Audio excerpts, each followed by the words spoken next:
ಕಲಬುರಗಿ ಜಿಲ್ಲೆ ಚಿತ್ತಾಪುರದಲ್ಲಿ ನಾಳೆ ಆರ್ಎಸ್ಎಸ್ ಪಥಸಂಚಲನ ಕಾರ್ಯಕ್ರಮ ಆಯೋಜನೆ ಹಿನ್ನೆಲೆ ಭಗವಧ್ವಜಗಳನ್ನು ತೆರವು ಮಾಡಲಾಗಿದೆ. ಸಚಿವ ಪ್ರಿಯಾಂಕ್ ಖರ್ಗೆ ಕ್ಷೇತ್ರ ಚಿತ್ತಾಪುರದಲ್ಲಿ ಪಥಸಂಚಲನಕ್ಕಾಗಿ ಅಳವಡಿಸಿದ್ದ ಭಗವಧ್ವಜಗಳು, ಬ್ಯಾನರ್ಗಳು, ಕೇಸರಿ ಬಣ್ಣದ ಬಾವುಟಗಳನ್ನು ಪುರಸಭೆ ಅಧಿಕಾರಿಗಳು ತಡರಾತ್ರಿ ತೆರವು ಮಾಡಿಸಿದ್ದಾರೆ. ಭಗವಧ್ವಜ ತೆರವು ಮಾಡಿದ್ದಕ್ಕೆ ಕಾರ್ಯಕರ್ತರು ಪುರಸಭೆ ವಿರುದ್ಧ ಧಿಕ್ಕಾರವನ್ನು ಕೂಗಿ ಆಕ್ರೋಶ ವ್ಯಕ್ತಪಡಿಸಿದರು. ಇನ್ನು ಚಿತ್ತಾಪುರದಲ್ಲಿ ಭಗವಧ್ವಜ ತೆರವು ವಿಚಾರಕ್ಕೆ ಸಂಬಂಧಪಟ್ಟಂತೆ ಸಚಿವ ಪ್ರಿಯಾಂಕ್ ಖರ್ಗೆ ಪ್ರತಿಕ್ರಿಯೆ ನೀಡಿದ್ದಾರೆ. ಭಗವಧ್ವಜ ಏನು ರಾಷ್ಟ್ರಧ್ವಜ ಏನ್ರಿ ಅಂತ ಪ್ರಶ್ನೆ ಮಾಡಿದ್ದಾರೆ. ಮತ್ತೆ ಕೇಳಿ, ನಾವು ಇಂಥ ಸಂಘಟನೆಯಿಂದ ಇರೋದು, ನಮ್ಮ ರಿಜಿಸ್ಟ್ರೇಷನ್ ನಂಬರ್ ಇಷ್ಟು ಜನ ಸೇರ್ತಾ ಇದೀವಿ, ಇದು ನಮ್ಮ ಉದ್ದೇಶ, ಇದು ಇದೆ, ಶಾಂತಿಯುತವಾಗಿ ಮಾಡ್ತೀವಿ. ಈ ಏನಾದರೂ ಹೆಚ್ಚ ಕಮ್ಮಿ ಆದ್ರೆ ಈ 10 ಜನ ಜವಾಬ್ದಾರಿ ಇದ್ದಾರೆ. ಕೇಳೋದು ತಪ್ಪ sir? What is the problem? I didn't understand. ಏನ್ RSS ಫ್ಲಾಗ್ ಏನ್ ನ್ಯಾಷನಲ್ ಫ್ಲಾಗ್ ಏನ್ರಿ? ನ್ಯಾಷನಲ್ ಫ್ಲಾಗ್ ಅನಧಿಕೃತವಾಗಿ ಹಾಕ್ಬಿಟ್ಟು ಇವಾಗ ನನ್ನ ಮೇಲೆ ಗೂಬೆ ಕೊಡಿಸ್ತಾರ? ಈಗ ನಿಮ್ಗೆ ಈಗ ಇನ್ನೂ ಒಂದು 5 ನಿಮಿಷದಲ್ಲಿ ಇನ್ನೂ ಒಂದು ವಿಡಿಯೋ ಹಾಕ್ತೀನಿ ನೋಡಿ. ಚಿತ್ತಾಪುರದಲ್ಲಿ ಆರ್ಎಸ್ಎಸ್ ಪಥಸಂಚಲನಕ್ಕೆ ಅನುಮತಿ ನಿರಾಕರಣೆ ವಿಚಾರಕ್ಕೆ ಸಂಬಂಧಪಟ್ಟಂತೆ ಗಲಾಟೆಯ ವಿಚಾರ ಜೋರಾಗಿ ಚರ್ಚೆ ಆಗ್ತಾ ಇದೆ. ಈ ಬಗ್ಗೆ ಮೈಸೂರಿನಲ್ಲಿ ಮಾತನಾಡಿದ ಸಿಎಂ ಸಿದ್ದರಾಮಯ್ಯ, ಅಲ್ಲೇನಾಗಿದೆ ಅನ್ನೋದು ಗೊತ್ತಿಲ್ಲ, ನಾವು ಆರ್ಎಸ್ಎಸ್ ಟಾರ್ಗೆಟ್ ಮಾಡಿಲ್ಲ, ಇದು ಎಲ್ಲ ಸಂಘ ಸಂಸ್ಥೆಗಳಿಗೂ ಅನ್ವಯ ಆಗುತ್ತೆ. ಈ ಹಿಂದೆ ಜಗದೀಶ್ ಶೆಟ್ಟರ್ ಸಿಎಂ ಆಗಿದ್ದಾಗ ಸಾರ್ವಜನಿಕ ಸ್ಥಳದಲ್ಲಿ ಕಾರ್ಯಕ್ರಮ ಮಾಡಲು ಅನುಮತಿ ಕಡ್ಡಾಯ ಅಂತ ಜಾರಿ ಮಾಡಿದ್ರು. ಆಗ ಯಾರು ಕೇಳಲಿಲ್ಲ, ಇದು ಬಿಜೆಪಿಯ ರಾಜಕೀಯ ಅಷ್ಟೇ ಅಂತ ಹೇಳಿದ್ರು. ಇನ್ನು ಇದೇ ವಿಚಾರವಾಗಿ ಬೆಳಗಾವಿಯಲ್ಲಿ ಸಚಿವ ಎಚ್ ಕೆ ಪಾಟೀಲ್ ಕೂಡ ಪ್ರತಿಕ್ರಿಯಿಸಿದ್ದಾರೆ. ಆರ್ಗನೈಸೇಷನ್ ಪರ್ಮಿಷನ್ ಇದು ಹಿಂದೆನೇ ಮಾಡಿತ್ತು, ಜಗದೀಶ್ ಶೆಟ್ಟರ್ ಇರುವಾಗಲೇ ಮಾಡಿತ್ತು, ಅದನ್ನು ರಿಪೀಟ್ ಮಾಡಿದ್ದೀವಿ ಅಷ್ಟೇ. ಜಗದೀಶ್ ಶೆಟ್ಟರ್ ಯಾಕೆ ಮಾಡಿದ್ದಾಗ ಯಾಕೆ ಮಾಡಲಿಲ್ಲ? ಯಾಕ್ರಿ ಮಾಡಲಿಲ್ಲ ವಿರೋಧನ? ಟಾರ್ಗೆಟ್ RSS ಅಂತ ಅನ್ಕೊಂಡಿದ್ದಾರೆ. ಟಾರ್ಗೆಟ್ RSS ಅಲ್ವೇ ಅಲ್ಲ, ಎನಿ ಆರ್ಗನೈಸೇಷನ್. ಬಿಜೆಪಿ ಯಾವಾಗಲೂ ರಾಜಕಾರಣನೇ ಮಾಡೋದು, ಇನ್ನೇನು ಬಿಟ್ಟು ಬೇರೇನು ಮಾಡಕ್ ಬರ್ತದೆ? ಜನರು ಬಡವ್ರ ಕೆಲಸ ಮಾಡಲ್ಲ, ಅವರು ರಾಜಕಾರಣ ಮಾಡೋದು.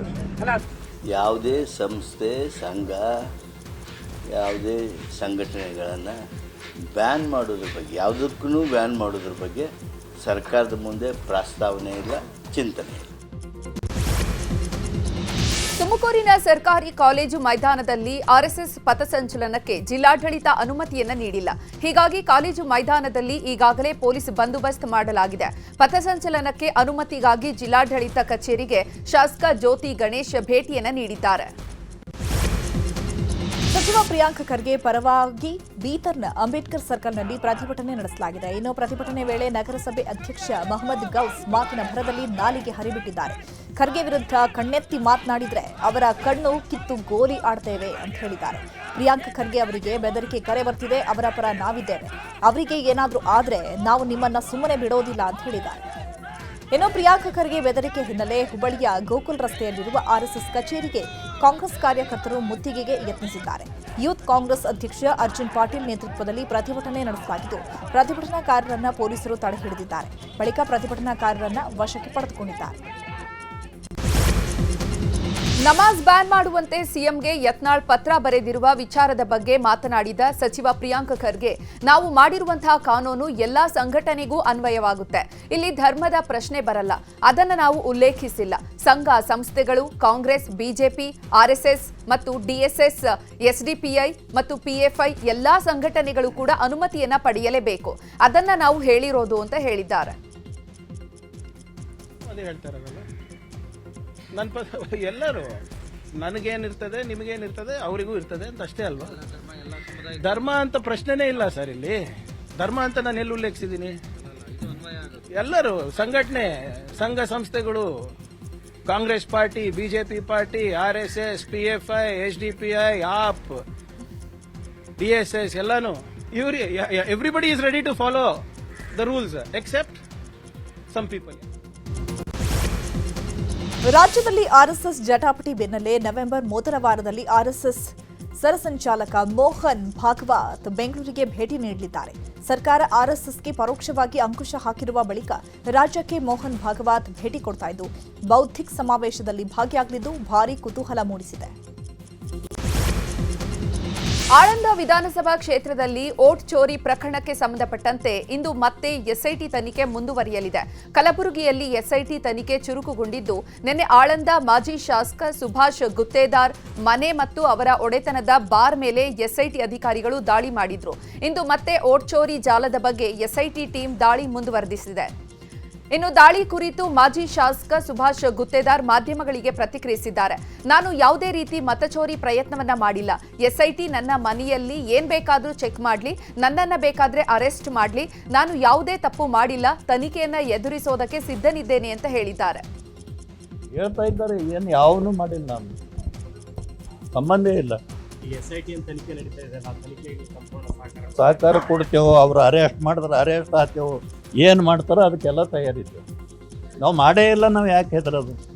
ಏನು ನಮಗೇನು ಕೇಳೇ ಇಲ್ಲ. ಸರ್ಚ್ ಮಾಡಿದ್ರು ಆಯಿತು, ಹೊರಟು ಹೋದ್ರು. ಒಂದೇನೋ ವೋಟರ್ ಲಿಸ್ಟ್ ಏನೋ ಸಿಕ್ಕದು ಅಂತದ್ದು. ಆ ಥರ ವೋಟರ್ ಲಿಸ್ಟ್ ನಮ್ಮಲ್ಲಿ ಇರ್ತದೆ. ಇವತ್ತು ಅವ್ರು ಹೇಳ್ತಾ ರಾಜ್ಯ ಸರ್ಕಾರದ ವಿರುದ್ಧ ಮತ್ತೆ ಗುತ್ತಿಗೆದಾರರು ಸಿಡಿದೆದ್ದಿದ್ದಾರೆ. ಡಿಸೆಂಬರ್ ಒಳಗೆ 33,000 ಕೋಟಿ ಬಾಕಿ ಬಿಲ್ ಪಾವತಿಗೆ ಸರ್ಕಾರಕ್ಕೆ ಆಗ್ರಹಿಸಿದ್ದು ಡಿಸೆಂಬರ್ ಡೆಡ್ ಲೈನ್ ಕೊಟ್ಟಿದ್ದಾರೆ. ಹೀಗಾಗಿ ಇವತ್ತು ಡಿಸಿಎಂ ಡಿಕೆಶಿ ರಾಜ್ಯ ಗುತ್ತಿಗೆದಾರರ ಜೊತೆ ಸಭೆ ನಡೆಸಲಿದ್ದಾರೆ. ಸಭೆಯಲ್ಲಿ ಬಾಕಿ ಬಿಲ್ ನೀಡುವ ಬಗ್ಗೆ ಚರ್ಚೆ ನಡೆಯಲಿದೆ. ಗುತ್ತಿಗೆದಾರರ ಸಭೆ ವಿಚಾರದ ಬಗ್ಗೆ ಡಿಸಿಎಂ ಡಿಕೆ ಶಿವಕುಮಾರ್ ರಿಯಾಕ್ಷನ್ ಕೊಟ್ಟಿದ್ದಾರೆ. ಗುತ್ತಿಗೆದಾರರ ಬಗ್ಗೆ ನಾನು ನಿರ್ಧಾರ ಮಾಡೋಕ್ಕಾಗಲ್ಲ. ಸಭೆ ಕರೆದಿದ್ದೀನಿ, ಮಾತನಾಡ್ತೇನೆ. ಬಿಜೆಪಿ ಅವಧಿಯಲ್ಲಿ ಎಲ್ಲ ಮಾಡಿಬಿಟ್ಟಿದ್ದಾರೆ. ಅವರ ಲಂಚ, ಇವರ ಲಂಚ ಅಂದ್ರೆ ದಾಖಲೆಗಳನ್ನ ಕೊಡ್ಲಿ ಅಂತ ಹೇಳಿದ್ದಾರೆ. ಇನ್ನು ರಾಜ್ಯಪಾಲರಿಗೆ ಗುತ್ತಿಗೆದಾರರು ಪತ್ರ ನೀಡಿರುವ ಬಗ್ಗೆ ಮೈಸೂರಿನಲ್ಲಿ ಮಾತನಾಡಿದ ಸಿಎಂ ಸಿದ್ದರಾಮಯ್ಯ, ಗುತ್ತಿಗೆದಾರರ ಜೊತೆ ಮಾತನಾಡ್ತೇವೆ ಅಂತ ಹೇಳಿದ್ದಾರೆ. ಬೆಂಗಳೂರಲ್ಲಿ ರಸ್ತೆ ಗುಂಡಿಗಳ ಸಮಸ್ಯೆಯಿಂದಾಗಿ ಬೇಸತ್ತ ಉದ್ಯಮಿ ಕಿರಣ್ ಮಜುಮ್ದಾರ್ ಶಾ ತಾವೇ ಅಭಿವೃದ್ಧಿ ಮಾಡಲು ಮುಂದಾಗಿದ್ದಾರೆ. ಸರ್ಕಾರ ಮಾಡದಿದ್ರೆ ಏನಂತೆ, ನಾನೇ ಮಾಡ್ತೀನಿ, ರಸ್ತೆ ಕೊಡಿ ಅಂತ ಆನೇಕಲ್ ವ್ಯಾಪ್ತಿಯ 10ಕ್ಕೂ ಹೆಚ್ಚು ರಸ್ತೆಗಳ ಅಭಿವೃದ್ಧಿ ಮಾಡಲು ನಗರಾಭಿವೃದ್ಧಿ ಇಲಾಖೆ ಮತ್ತು ಜಿಲ್ಲಾಧಿಕಾರಿ ಬಳಿ ಮಾತುಕತೆಯನ್ನು ನಡೆಸಿದ್ದಾರೆ. ಇನ್ನು ಇದೇ ವಿಚಾರವಾಗಿ ಡಿಸಿಎಂ ಡಿಕೆ ಶಿವಕುಮಾರ್ ಬೆಂಗಳೂರಿನಲ್ಲಿ ಮಾತನಾಡಿದ್ದಾರೆ. ಬೆಂಗಳೂರಿನ ರಸ್ತೆ ಅಭಿವೃದ್ಧಿ ಮಾಡೋದಾದ್ರೆ ಮಾಡಲಿ, ಕಿರಣ್ ಮಜುಮ್ದಾರ್ ಶಾ ಬಂದು ನಮ್ಮನ್ನ ಕೇಳಲಿ ಅಂತ ಹೇಳಿದ್ದಾರೆ. ನಮಗೆ ಬೆಂಗಳೂರಿನ 10-15 ರಸ್ತೆ ಕೊಡಿ, ನಾವೇ ಡೆವಲಪ್ ಮಾಡ್ತೀವಿ. ಬಹಳ ಸಂತೋಷ. ಅವ್ರಿಗೆ ಆಯ್ಕೆ ಮಾಡಿ ಅವ್ರಿಗೆ ಅವ್ರು ನಂಗೆ ಮಾತಾಡಿಲ್ಲ, ಮಾತಾಡದೆ ಕೊಟ್ಟಿದ್ದಾರೆ. ಅವ್ರಿಗೆ ಏನ್ ಬೇಕು ಅಂದ್ಬಿಟ್ಟು ಅವ್ರನ್ನು ಕರೆಸ್ತೀನಿ, ಅವರು ಬರ್ದ್ಕೊಡ್ಲಿ, ಅವರೇ ಡೆವಲಪ್ಮೆಂಟ್ ಮಾಡಿ. ಬಹಳ ಸಂತೋಷ. ಓಕೆ. ರಾಜ್ಯದಲ್ಲಿ ಪವರ್ ಶೇರಿಂಗ್ ನವೆಂಬರ್ ಕ್ರಾಂತಿ ವಿಚಾರ ಸಿಕ್ಕಾಪಟ್ಟೆ ಸದ್ದು ಮಾಡ್ತಾ ಇದೆ. ಕಾಂಗ್ರೆಸ್ನಲ್ಲಿ ಕ್ರಾಂತಿ ಕಿಚ್ಚು ಜೋರಾಗಿದೆ. ಇದರ ನಡುವೆ ಡಿಸಿಎಂ ಡಿಕೆ ಶಿವಕುಮಾರ್ ಮುಖ್ಯಮಂತ್ರಿ ಪಟ್ಟಕ್ಕೇರಲು ನಾನಾ ಪ್ರಯತ್ನ ಮಾಡ್ತಿದ್ದಾರೆ ಎನ್ನಲಾಗ್ತಾ ಇದೆ. ಈ ಬೆಳವಣಿಗೆಗಳ ನಡುವೆಯೇ ಡಿಕೆ ಶಿವಕುಮಾರ್ ಅವರು ಎಐಸಿಸಿ ಅಧ್ಯಕ್ಷ ಮಲ್ಲಿಕಾರ್ಜುನ ಖರ್ಗೆ ಅವರನ್ನ ಭೇಟಿಯಾಗಿ ಗೌಪ್ಯ ಚರ್ಚೆ ನಡೆಸಿದ್ದಾರೆ ಎನ್ನಲಾಗ್ತಾ ಇದೆ. ಪಕ್ಷ ಸಂಘಟನೆ, ಬಿಹಾರ ಚುನಾವಣೆ ಕುರಿತು ನಾಯಕರು ಚರ್ಚೆ ನಡೆಸಿದ್ದಾರೆ. ಡಿಸಿಎಂ ಡಿಕೆ ಶಿವಕುಮಾರ್ ಬೆಂಗಳೂರು ನಾಗರಿಕರ ಸಮಸ್ಯೆಯನ್ನ ಆಲಿಸಲು ಬೆಂಗಳೂರು ನಡಿಗೆ ಕಾರ್ಯಕ್ರಮವನ್ನು ಕೈಗೊಂಡಿದ್ರು. ಬೆಂಗಳೂರು ಪೂರ್ವ ನಗರ ಪಾಲಿಕೆಯಲ್ಲಿ 2 ಕಿಲೋಮೀಟರ್ ನಡಿಗೆ ಮಾಡಿದಂತಹ ಅವರು ಜನರ ಕುಂದು ಕೊರತೆಗಳನ್ನ ಆಲಿಸಿದ್ರು. ಈ ವೇಳೆ ಮಹಿಳೆಯೊಬ್ಬರು ಗೃಹಲಕ್ಷ್ಮಿ ಹಣ ಬಂದೇ ಇಲ್ಲ ಅಂತ ಹೈಡ್ರಾಮಾ ಮಾಡಿದ್ರು. ಅಧಿಕಾರಿಗಳಿಂದ ಸ್ಥಳದಲ್ಲೇ ಹಣ ಜಮಾ ಆಗಿದ್ದಂತಹ ಡೀಟೇಲ್ಸ್ ಅನ್ನ ಪಡೆದ ಡಿಕೆಶಿ, ನಿನ್ನ ಮಾತು ನಂಬಿ ನಾನು ಲಕ್ಷ್ಮೀ ಹೆಬ್ಬಾಳ್ಕರ್ನ ಸಸ್ಪೆಂಡ್ ಮಾಡ್ತಿದ್ದೆ ಅಂತ ಅಂದ್ರು.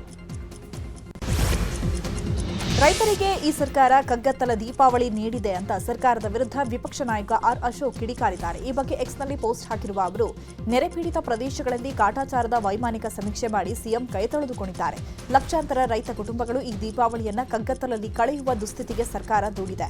ರೈತ ವಿರೋಧಿ ಕಾಂಗ್ರೆಸ್ಗೆ ಅನ್ನದಾತರ ಶಾಪ ತಟ್ಟುತ್ತೆ ಅಂತ ಕಿಡಿಕಾರಿದ್ರು. ಭದ್ರತೆಯನ್ನ ವಾಪಸ್ ಪಡೆದ ವಿಚಾರದ ಬಗ್ಗೆ ಶಿವಮೊಗ್ಗದಲ್ಲಿ ಮಾತನಾಡಿದ ಮಾಜಿ ಡಿಸಿಎಂ ಈಶ್ವರಪ್ಪ, ನನಗೆ ನೀಡಿದಂತಹ ಭದ್ರತೆ ರಾಜ್ಯ ಸರ್ಕಾರ ವಾಪಸ್ ಪಡೆದಿದೆ. ನಾನು ವಾಪಸ್ ಯಾಕೆ ಪಡೆದ್ರಿ ಅಂತಾನೂ ಕೇಳಿಲ್ಲ. ನನಗೆ ಭದ್ರತೆ ನೀಡಿದಾಗಲೂ ಕೂಡ ಕೇಳಿಲ್ಲ. ನನಗೆ ಬೆದರಿಕೆ ಕರೆ ಬಂದಾಗ ಭದ್ರತೆಯನ್ನ ಕೊಟ್ಟಿದ್ರು. ಆದ್ರೀಗ ವಾಪಸ್ ಪಡೆದಿದ್ದಾರೆ, ಯಾಕೆ ಅಂತ ಗೊತ್ತಿಲ್ಲ ಅಂದ್ರು. ಸಾಮಾಜಿಕ ಆರ್ಥಿಕ ಸಮೀಕ್ಷೆಯಲ್ಲಿ ವಸತಿ ಸಚಿವ ಜಮೀರ್ ಅಹಮದ್ ಭಾಗಿಯಾಗಿದ್ದಾರೆ. ಇವತ್ತು ಗಣತಿದಾರರು ಸಚಿವ ಜಮೀರ್ ಅಹಮದ್ ಅವರ ನಿವಾಸಕ್ಕೆ ಭೇಟಿ ನೀಡಿ ಕುಟುಂಬದ ವಿವರ, ಆರ್ಥಿಕ ಸಾಮಾಜಿಕ ಸ್ಥಿತಿಯ ಬಗ್ಗೆ ಮಾಹಿತಿ ಪಡೆದುಕೊಂಡಿದ್ದಾರೆ. ಸುಮಾರು 1 ಗಂಟೆಗಳ ಕಾಲ ಸಮೀಕ್ಷೆ ನಡೆದಿದ್ದು, ಗಣತಿದಾರರು ಕೇಳಿದ ಪ್ರಶ್ನೆಗಳಿಗೆ ಸಚಿವ ಜಮೀರ್ ಉತ್ತರಿಸಿದ್ದಾರೆ. ಮೈಸೂರು ಪ್ರವಾಸದಲ್ಲಿರುವಂತಹ ಸಿಎಂ ಸಿದ್ದರಾಮಯ್ಯ ಇಂದು ರಾಣಿ ಬಹದ್ದೂರ್ ಸಭಾಂಗಣದಲ್ಲಿ ನಡೆದ ರಾಜ್ಯ ಮಟ್ಟದ ಛಾಯಾಚಿತ್ರ ಸ್ಪರ್ಧೆ ಕಾರ್ಯಕ್ರಮದಲ್ಲಿ ಭಾಗಿಯಾಗಿದ್ರು. ಈ ವೇಳೆ ಸ್ಪರ್ಧೆಯಲ್ಲಿ ಗೆದ್ದವರಿಗೆ ಸಿಎಂ ಕಪ್ ಬಹುಮಾನವನ್ನ ಸಿಎಂ ಸಿದ್ದರಾಮಯ್ಯ ವಿತರಣೆ ಮಾಡಿದ್ರು. ಬಳಿಕ ಕಾರ್ಯಕ್ರಮದಲ್ಲಿ ಮಾತನಾಡಿದ ಸಿಎಂ, ನನ್ನ ಹೆಸರಿನಲ್ಲಿ ಮುಖ್ಯಮಂತ್ರಿ ಕಪ್ ಅಂತ ಪ್ರಶಸ್ತಿ ಪ್ರದಾನ ಮಾಡುತ್ತಿದ್ದಾರೆ. ಮೈಸೂರು ಪತ್ರಕರ್ತರ ಜೊತೆ ತುಂಬಾ ವರ್ಷದಿಂದ ಸಂಪರ್ಕ ಇರೋದಕ್ಕೆ ಸಿಎಂ ಕಪ್ ಅಂತ ಹೆಸರಿಟ್ಟಿದ್ದಾರೆ. ಪತ್ರಕರ್ತರು ನಾಲ್ಕನೇ ಆಧಾರ ಸ್ತಂಭವಿದ್ದಂತೆ ಪತ್ರಕರ್ತರು ಸಮಾಜಕ್ಕೆ ಮಾದರಿಯಾಗಿ ಇರಬೇಕು ಅಂತ ಸಲಹೆ ನೀಡಿದ್ದಾರೆ. ವೈದ್ಯ ಕೃತಿಕಾ ರೆಡ್ಡಿ ಕೊಲೆ ಪ್ರಕರಣಕ್ಕೆ ಸಂಬಂಧಪಟ್ಟಂತೆ ಕ್ಷಣಕ್ಕೂ ರೋಚಕ ತಿರುವು ಪಡಿತಾ ಇದೆ ಕೇಸನ್ನು ದಾಖಲಿಸಿಕೊಂಡಿರುವಂತಹ ಪೊಲೀಸರು ತೀವ್ರ ವಿಚಾರಣೆಯನ್ನು ನಡೆಸ್ತಾ ಇದ್ದಾರೆ. ಪೊಲೀಸ್ ಕಸ್ಟಡಿಯಲ್ಲಿರೋ ಆರೋಪಿ doctor Mahendra Reddy high drama ಮಾಡ್ತಿದ್ದಾನಂತೆ. ನನಗೇನು ಗೊತ್ತಿಲ್ಲ, ನಾನೇನು ಮಾಡಿಲ್ಲ ಅಂತಿದ್ದಂತೆ ಡಾಕ್ಟರ್ ಮಹೇಂದ್ರ ರೆಡ್ಡಿ. ನಾನು ಚಿಕಿತ್ಸೆ ಮಾತ್ರ ಕೊಟ್ಟೆ ಸರ್, ನನ್ನ ಹೆಂಡತಿಯನ್ನ ನಾನು ಯಾಕೆ ಕೊಲೆ ಮಾಡಲಿ ಅಂತ ಡ್ರಾಮಾ ಮಾಡ್ತಿದ್ದಾರಂತೆ.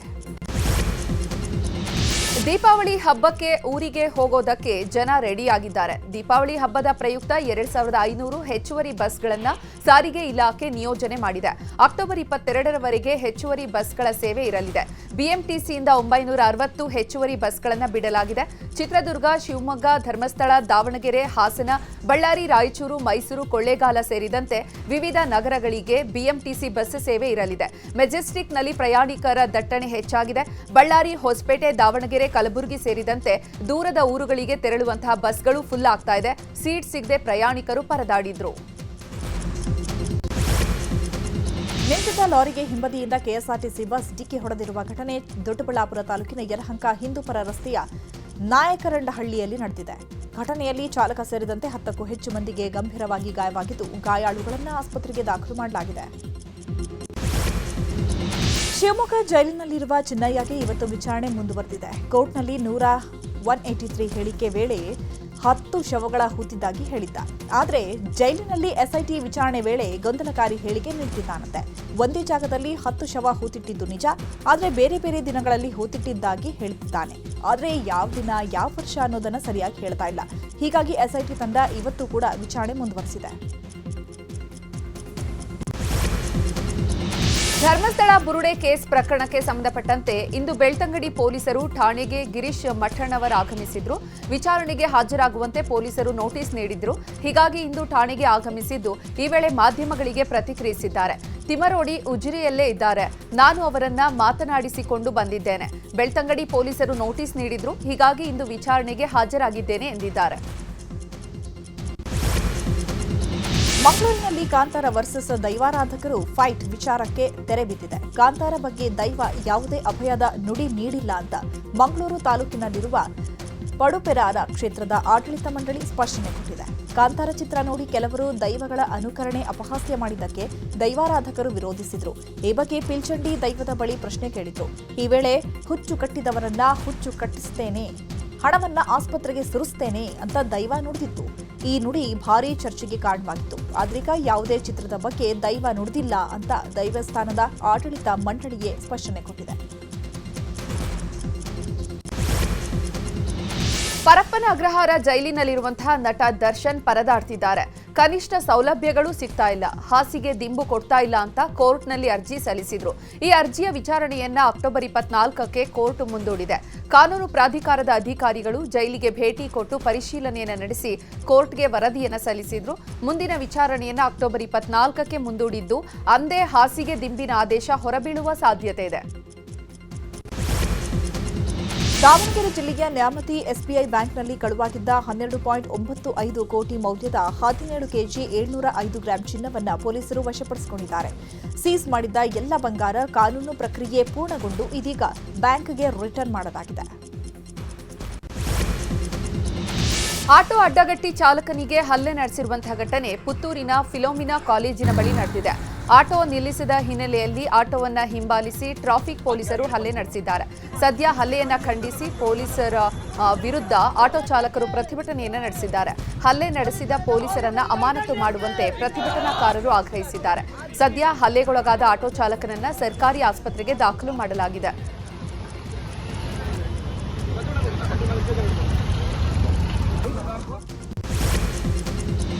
ರೈತ ವಿರೋಧಿ ಸರ್ಕಾರದ ನಡೆ ಖಂಡಿಸಿ ಬೀದರ್ನಲ್ಲಿ ಬಿಜೆಪಿಗರು ಪ್ರತಿಭಟನೆ ನಡೆಸಿದರು. ತಲೆ ಮೇಲೆ ಮಳೆಗೆ ಕೊಳೆತ ಸೋಯಾ ತೊಗರಿ ಬೆಳೆಯ ಹೊರೆ ಹೊತ್ತು ಶಾಸಕ ಚೌಹಾಣ್ ಎತ್ತಿನ ಬಂಡಿಯ ಮೆರವಣಿಗೆ ಮಾಡಿದರು. ರೈತರ ಸಮಸ್ಯೆಗಳಿಗೆ ಸ್ಪಂದಿಸದ ಕೃಷಿ ಸಚಿವರು ಈಗ ಕಾಣೆ ಆಗಿದ್ದಾರೆ ಅಂತ ಧಿಕ್ಕಾರ ಕೂಗಿ ಆಕ್ರೋಶವನ್ನು ವ್ಯಕ್ತಪಡಿಸಿದರು. ಔರಾದ್ ನಗರದ ಎಪಿಎಂಸಿ ಕ್ರಾಸ್ನಿಂದ ಬಸವೇಶ್ವರ ವೃತ್ತದವರೆಗೆ ಬೃಹತ್ ಮೆರವಣಿಗೆಯಲ್ಲಿ ನೂರಾರು ರೈತರು, ಬಿಜೆಪಿ ಕಾರ್ಯಕರ್ತರು ಪಾಲ್ಗೊಂಡಿದ್ದರು.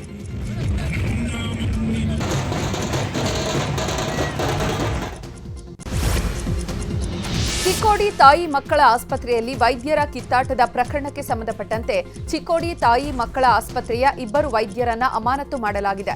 ಅಕ್ಟೋಬರ್ 4ರಂದು ನ್ಯೂಸ್ 18ನಲ್ಲಿ ಈ ಕುರಿತು ವರದಿ ಪ್ರಸಾರವಾಗಿತ್ತು.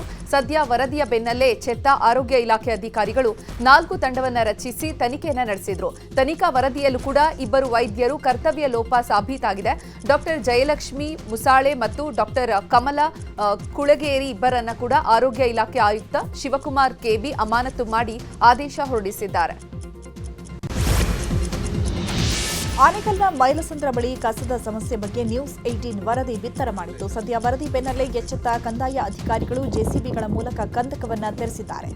ಅಲ್ಲದೆ ಮೈಲಸಂದ್ರ ಕಲ್ಲು ಕ್ವಾರಿಗೆ ಕಸ ಸಾಗಾಟ ಮಾಡದಂತೆ ಕ್ರಮ ಕೈಗೊಳ್ಳಲಾಗಿದೆ.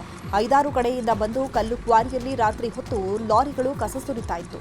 ಇದರಿಂದಾಗಿ ಸುತ್ತಮುತ್ತಲಿನ ನಿವಾಸಿಗಳು ಆಕ್ರೋಶವನ್ನು ವ್ಯಕ್ತಪಡಿಸಿದರು. ಸದ್ಯ ಇದರ ಬಗ್ಗೆ ನ್ಯೂಸ್ 18 ವರದಿ ಬೆನ್ನಲ್ಲೇ ಕಂದಾಯ ಅಧಿಕಾರಿಗಳು ಸೂಕ್ತ ಕ್ರಮ ಕೈಗೊಂಡಿದ್ದಾರೆ. ಹಾಸನಾಂಬೆ ದರ್ಶನಕ್ಕೆ ನೂಕುನುಗ್ಗಲು ಉಂಟಾಗಿದೆ. 300 ರೂಪಾಯಿ ಟಿಕೆಟ್ ಸರತಿ ಸಾಲಿನಲ್ಲಿ ಕಿಲೋಮೀಟರ್ ಗಟ್ಟಲೆ ಜನರು ನಿಂತಿದ್ದಾರೆ. ಇಂದು ವೀಕೆಂಡ್ ಹಿನ್ನೆಲೆಯಲ್ಲಿ ಮತ್ತಷ್ಟು ಜನರು ಹಾಸನಾಂಬೆ ದರ್ಶನಕ್ಕೆ ಬರುವ ಸಾಧ್ಯತೆ ಹೆಚ್ಚಾಗಿದೆ. ನಿರೀಕ್ಷೆ ಮೀರಿ ಜನರು ಬರ್ತಾ ಇದ್ದು ಭಕ್ತರನ್ನ ನಿಯಂತ್ರಿಸಲು ಜಿಲ್ಲಾಡಳಿತ ಹರಸಾಹಸ ಪಡ್ತಿದೆ. ಕುಟುಂಬ ಸಮೇತರಾಗಿ ಆಗಮಿಸಿದಂತಹ ಮಾಜಿ ಶಾಸಕ ಪ್ರೀತಂ ಗೌಡ ಹಾಸನಾಂಬೆಯ ದರ್ಶನವನ್ನ ಪಡೆದಿದ್ದಾರೆ.